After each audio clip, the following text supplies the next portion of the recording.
Thanks for staying tuned. It's still iBrand Daybreak. The Senate and House of Representatives has decided to appeal the judgment of the Federal High Court sitting in Umuahia, asking the Attorney General of the Federation to delete Section 84, subsection 12 from the Electoral Act Amendment Bill recently signed into law by President Muhammadu Buhari. Members of the House expressed disappointment and displeasure with the judgment, which they said was aimed at usurping the powers of lawmaking conferred on them by the 1999 Constitution as amended. They also resolved to petition the National Judicial Council about the conduct of the judge who gave judgment against the National Assembly, even when they were not necessary parties to the suit. Meanwhile, the Attorney General of the Federation and Minister of Justice, Abubakar Malami, on Wednesday said, obeying the instruction of the court to his office to cede to the removal of Section 84, subsection 12 of the Electoral Act is a work in progress. Now, joining us to discuss this and more is Femi Emmanuel, a public affairs analyst. Good morning, Femi. Thank you so much for joining us. Glad to be here. Now, so much controversy about this Section 84, subsection 12 of the, the Electoral Act. What's it really about? Let me clear the air by saying when the elites have issues, we should not think some of these arguments is actually in the interest of the masses, and it's because there's clash in their interests. Most of them put personal interest above national interest. So if we have that background, it's easier for us to now dissociate ourselves from the issue and talk about it without attaching emotions, without seeing one person as being the good guy and one other person as being the bad guy. They are all fighting for personal interest. That being said, you will also agree with me that even in the court of law, every good lawyer has a legal backing to prove his or her point. And it's no longer a moral issue like some of us will want to be blackmailed to probably see it from. It now becomes who has the best argument. So if we set these two issues I've put before us aside, then you will agree with me that one, politics is 2023 is just around the corner, and all of them are fighting for their personal interest. There's been, especially in the APC, there's been a lot of scheming, both openly and secretly, and all of this is just about ensuring that certain people do not contest and ensure that certain people secure the bags before some other people have been allowed to contest, and it's just a clash of personal interest. Now, back to the question. I'm of the opinion that once you are a Nigerian, you should, above 18, you have some fundamental human rights. Be that as it may, ability to contest, ability to vote, ability to be voted for. Now, we will agree that there is separation of powers. And that is why, and that is where the judiciary probably comes in to interpret certain things, and especially following precedents, you agree with me that once the interpretation does not suit whoever stepped the foot forward, there is always a way to appeal until you probably get to even the Supreme Court. So all of this that is playing out, you will not be surprised that you will see stay of execution. It's a long fight, honestly. But if you ask for my personal opinion, I think it's healthy for our democracy. There's been this mentality that there is a cabal that once they decide certain things, it will just go their way, and everyone just has to dance to But let's look at the details of this Section 84, subsection 12, especially considering the fact that it says that political appointees can now resign their positions 30 days before elections so that they can contest. And a lot of allegations or rumors have been out there saying that the Attorney General of the Federation is quick to go with this new law because he has some interest or is eyeing some position in Kebbi State. And there are also controversies as regards the fact that the law negates that particular part of this new electoral law. The former 1999 Constitution does not give that permission for political appointees to contest or vote aside the general elections. So what's your take on all of that? It's neither here nor there, and I'll tell you why. One, I think our democracy is evolving, and there are certain things that we wouldn't really pay attention to in the past, that right now we are beginning to put our attention there. Two, we will not sacrifice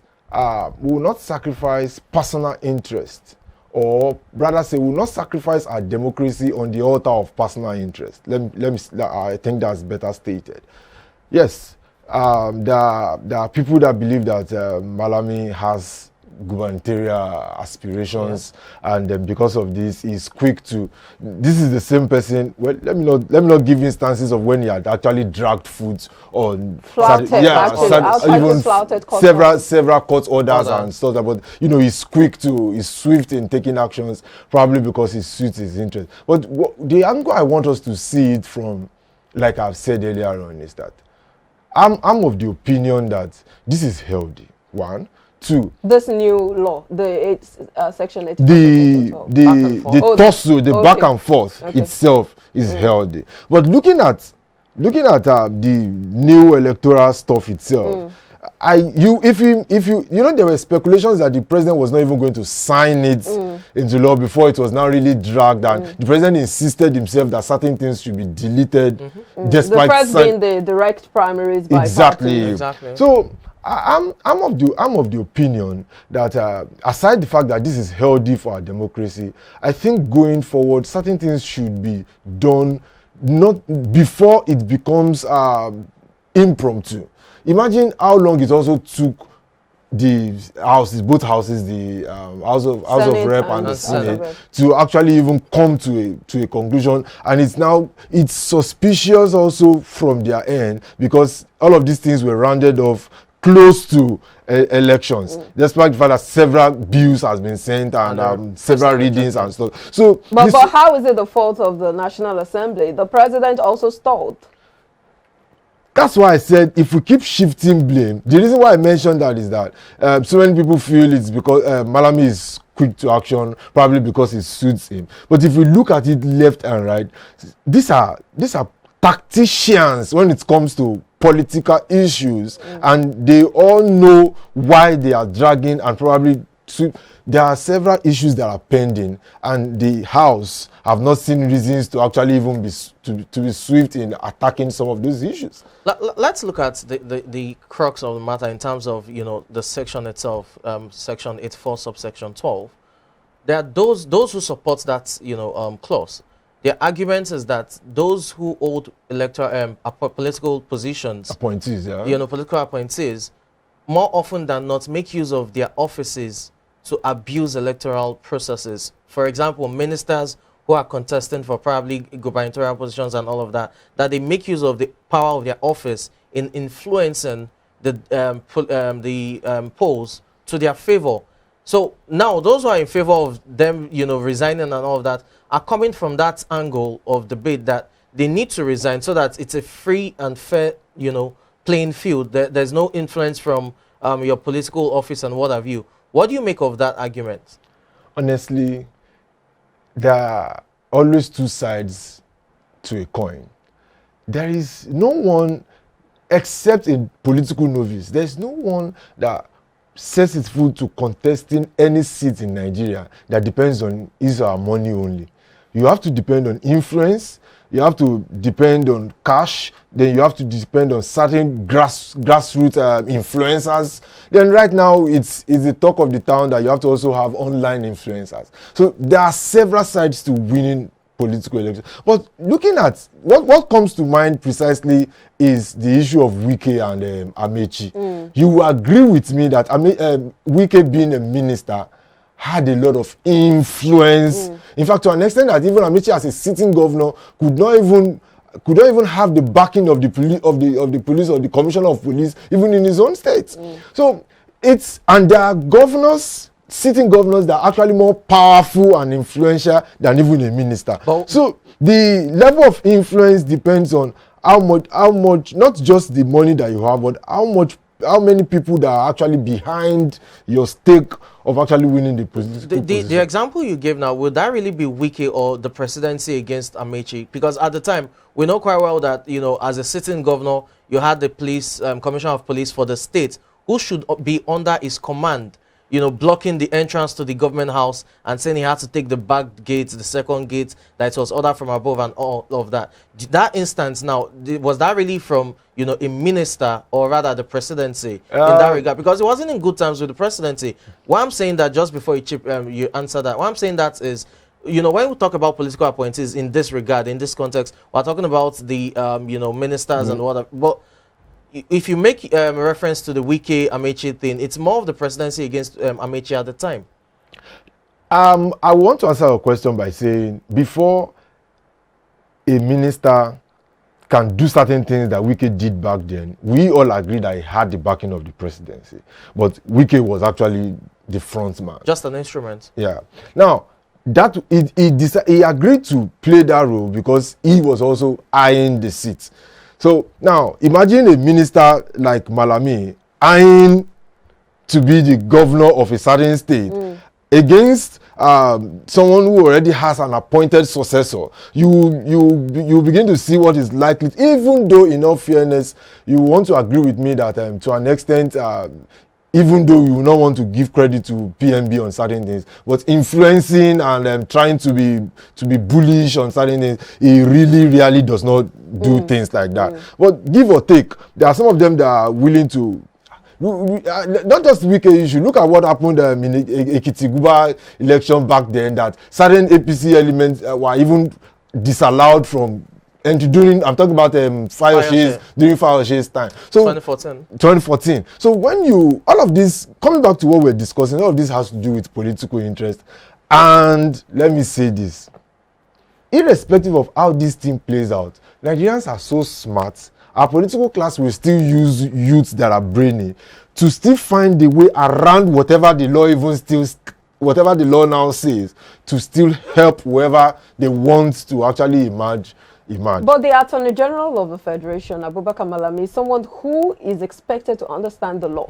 And the 1999 Constitution clearly states that as a political appointee, you cannot vote or be voted for in an election, except you're talking about the party primaries and all of that. No, rather, aside the general elections, but when it comes to the party primary, of course. So if he is someone who is supposed to understand the law, one would expect that the interpretation of that particular constitution should be more important than his personal interests, don't you think? Some of us are an advocate for the separation of the Minister of Justice and the Attorney General, because there's always conflict of interest between the roles. Yeah, and I'm hoping that 2023 onward we get that right. If we can get that right, there will be, some of us expected that the likes of Festus Keyamo will probably play one or two, because looking at, is it Uwais report or something? There are certain recommendations that were made that we expected that they would just, PMB would just roll with. So to answer your question, I think separating those two things will go a very long way. One.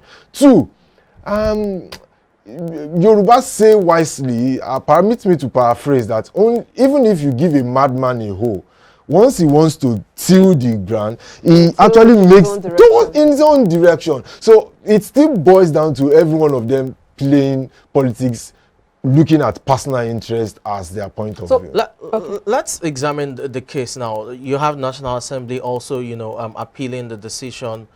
It will probably get down to the Supreme Court. The duration of the case, it's unknown, because sometimes, you know, these processes can be stalled. Other times it can be sped up, like, and you're wondering where was that kind of, you know, speed in on some other cases. Let's look at it now. Do you think that even if the National Assembly loses, that Electoral Act will be amended? Because they have the powers to also amend the bill, despite the fact that the President has signed.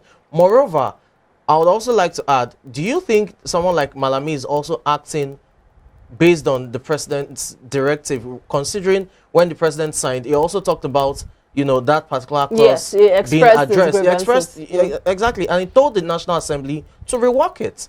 So what do you think in that regard?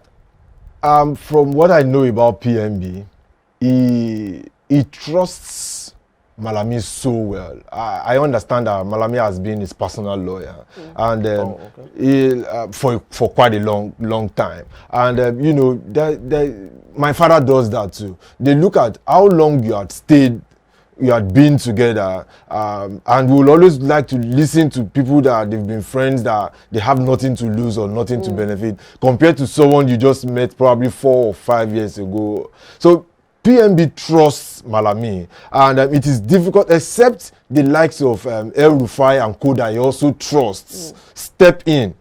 And that's why I think a political solution will sort this thing more than a legal solution, because if they keep dragging to the Supreme Court, we may even lose the essence of why they are actually doing all of this. One, they expect that before the party's convention, that Malami should have taken some steps if he really has interest. You know, there are certain people that some blocks or some cabal want to win some positions in the primary election, which is the convention rather, which is on Saturday. All of this back and forth is about the convention, because they will now influence those that will now be flag bearers of certain positions. So see, like I said, all of this has nothing to do with the masses.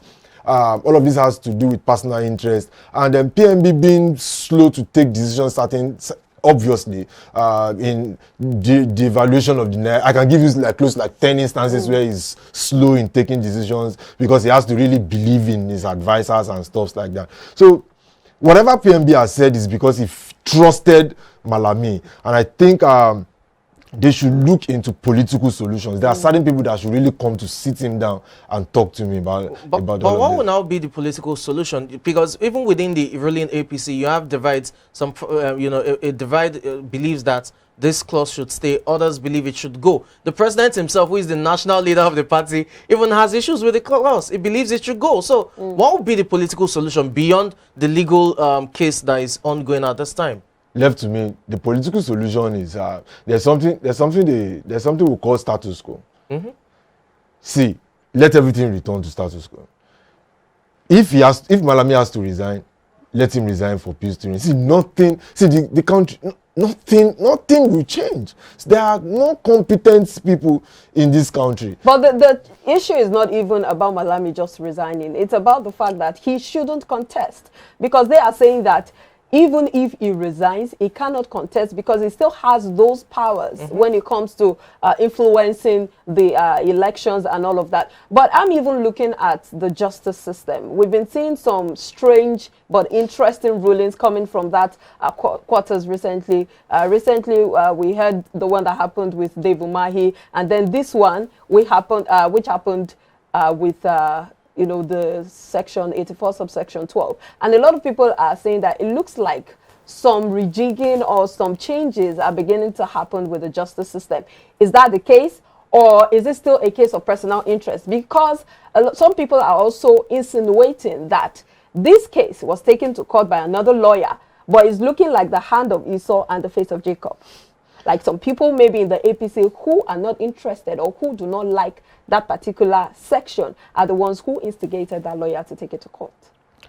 Let me say that I'm a card-carrying member of a political party. I don't know if I'm allowed to declare.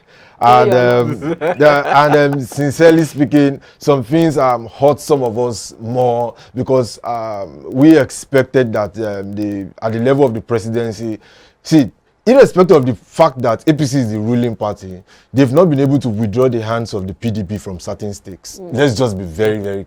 And honestly, like some of us has been able to tell those that have the ears to listen, these are traps that will haunt the APC later on through the use of... The PDP knows how to use the judiciary very well. Look at what happened to the APC in Zamfara. So I've been looking at it from left, right, and center, and you will agree with me that aside, like you said, aside personal interest, the judiciary even I wrote an article to attack the NBA chairman, who was quick to say that Umahi should accept fate on the and there are several other, I don't want to mention other rulings that he was actually quiet about. Look at what is happening in the Edo State House of Assembly, where close to like 14 APC lawmakers have not been able to sit, but he hasn't issued any statement. So you want to agree that the judiciary, let me use your term, probably the hands of Jacob and the face of his. So the truth is, it's still power play, political interest here and there, but now people using where they probably have more strength against those that probably have strength elsewhere. So it's not like the judiciary is wearing a new look. It's from time immemorial. The judiciary has rules to. Let me not give more instances. The judiciary has always been a way for some political parties to hijack certain things. So with the way things are going, some of us can already calculate and look at what. And because you know, some people are also saying that this Dave Umahi ruling, which happened recently, was even due to some people's personal interest, and not because they wanted the law to have its day. Because you know, he has eyes on the presidency too. Yeah. See, we all understand the power play. What I just love about what has been happening, it's not as if some of these things were not happening during Obasanjo's time. The only truth about those times was that there were more political killings, assassinations. But right now, they are now playing game of wits, which makes it a little more interesting. But the truth is that it's still about personal interest. It's still about conflict of interest. It's still about who you know and where you have more influence. Well, you agree with me that I have not talked about religion or religion like the masses to actually see it. From before, you know, they will start interpreting that, oh, some power brokers don't want people from so region to emerge. It's not even about that at all. It's all about personal interest. But there are also reports that they plan to report the lawyer who passed that ruling to the NBA. What do you make of that? See, like I've always told some of my friends who care to listen, let's keep testing the waters. It will help our democracy to emerge. I want a situation where something is not within your jurisdiction. Rather than declare it, you rule and give a judgment so that somebody can benefit. Because there are quite a lot of rot in the system everywhere. It's difficult to clean. So left to me, if some people feel that they can test political powers, test the waters in different things, let them continue to experiment. What matters to me is that the 2023 election must hold, and Nigerians must sit up and vote. We will only vote the options they give us. That's this. Well, the options they give us, if we provide options ourselves, we should also go for those options. It must be said. So it calls on more people to get involved in political, activities. Now let's try as much as possible, even as we coast home. This issue now, beyond the legal, because it's difficult to, the way they say it in legal, palace. It's in the court, so I won't have to say much about it and all of that. But let's look at it. If the president is insisting that it has to go, and the National Assembly is hell-bent on it as well, this is not just Malami. There are also other ministers who have interest or are reportedly to have interest, like Amechi, like Fashola, and all of that. Now, at what point do we really get a political solution? And what I'm asking is, there needs to, for we to have a thriving democracy, especially in terms of credible elections, there should be a level playing field where everyone has a fair shot and a fair game at winning. So where does this clause come into play in that regard, either in terms of retaining it or taking it out? There's a difference between equality and equity. So when you talk about a level playing field, I would rather see it from equity point of view than equality, because in the true sense of the word equality, I doubt if people are actually equal. I doubt if opportunities are distributed equally. I have a lot of doubts as regards the word equality. Now, to answer your question, there's going to be a political solution, and one of the reasons why I love the fact that PNB is back because all of this power play is still within the ruling party, the party. APC. And since yesterday, day before yesterday, that the screenings had been going on. Like, overnight, there was a caucus meeting of chairmanship aspirants and stuff like that. I'm of the opinion that by Friday afternoon or evening, certain political solutions would have emerged. But what do I predict? Maybe that's what I can. That's what I can say. Right? Sure. What do I predict? See, where all of this comes to play is that certain people, like the National Assembly, are delegates, automatic delegates. Exactly. Ministers are not automatic delegates. See, all of this, and if as Malami is not an automatic delegate, and these people that are automatic delegates that have the rights to vote for certain things, wants to now remove the opportunities that he has to maneuver, then he will begin to find ways to manipulate things. So the political solutions, like I've said, is by virtue of being a stakeholder, Malami being a stakeholder in his state, if the governor of his state wants to give everyone equal chance, Malami should be a delegate. The National Assembly are automatic delegates. Okay, he has those he can influence.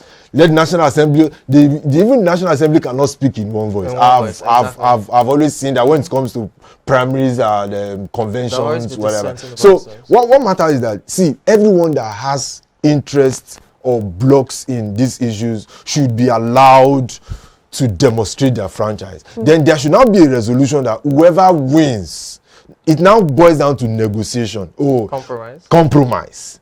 So I think that is a political solution I'm envisaging, and all of this will be sorted by tomorrow, hopefully. Oh, well, we hope that they come to a reasonable, logical end at the end of all of this. Hopefully, really, because there will always be back and forth. And, you know, the National Assembly has the power, because even if they lose at the Supreme Court, for example, if this goes all the way to the top, they can always call for you know, the bill to be reviewed on the floor. And we know how fun these things can be. You can have first, second reading, if possible, third reading on the same day. But in the end, the election might even hold before they come to a conclusion. Well, again, it depends. If the process is sped up, as we want to presume it will be due to the politicking, you know, in play, then you'll probably have, by maybe August thereabouts, the bill can be reviewed again. We saw how, you know, the 7th Assembly passed about 67 bills in about less than 10 minutes. Yeah, true. The David Mann, those in favor, I don't, you know, true. and there were questions regards what happened to due process. But there's also a schedule. There's a timetable. INEC has given a stipulated time by which they must provide their candidates and all of that. So if they don't meet by June, they know how to play. They know how to play. Okay. We'll see how things can change in a day in politics. We'll see how it works out, but we have to take a break now. Yes. Thank you so much for your time on the show. Thank you. We'll take a break now. When we come back, it will be time to delve into other discussions. Please stay with us.